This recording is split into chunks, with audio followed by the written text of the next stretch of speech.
বর্ষাকালে আমার মাথার সমস্ত চুল উঠে যাচ্ছে এরকম। চুল টেনেছি এরকম চুল উঠছে, যতবার টানি এইরকম চুল ওঠে। কান্না পাচ্ছে আমার, চুলগুলো সব উঠে যাচ্ছে। Good afternoon everyone. আজকের মিনি ব্লগটা আমি এখান থেকে শুরু করছি দুপুরবেলা। তো আমি সবাই শ্যাম্পু ট্যাম্পু দিয়ে একটু চুলটা বেশ ভালো হয়েছে, সিঁদুর পরেছি। তো কেমন লাগছে অবশ্যই প্রথমে কমেন্ট করে জানিও আমাকে। তো তোমাদেরকে দেখাবো আমাদের কাছে কতগুলো তাল পড়েছে, তোমাদেরকে একটু দেখাই আগে। এখানে প্রায় 3-4টে পড়ে আছে। আমরা যেখান থেকে হাঁটাহাঁটি করি সেইখানে একটা পড়ে আছে, এই একটা। গাছের প্রায় সব তাল পড়ে গিয়েছে। এবছর আর পিঠে খাওয়া হবে না, আর পিঠে খেতেও হবে না। এত সব যদি সব একসাথে তাল পড়ে যায়।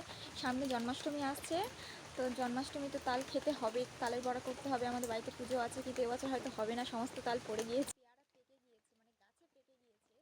গাছে পেকে গেলে পেয়ারাগুলো মানে দেখতে এত ভালো লাগে, আর পেয়ারা পেরে খেতে আরও ভালো লাগে। চলো দেখো।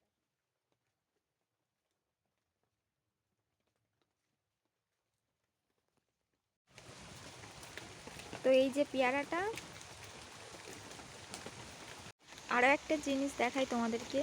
এই দেখো, আমাদের লঙ্কা গাছটা শুয়ে পড়েছে পুরো। ঝিরঝির করে বৃষ্টি হচ্ছে, বাইরে যেতে পারছি না। আজকে অনেক দিন পরে মাথায় শ্যাম্পু দিয়েছি, প্রচণ্ড চুল উঠছে।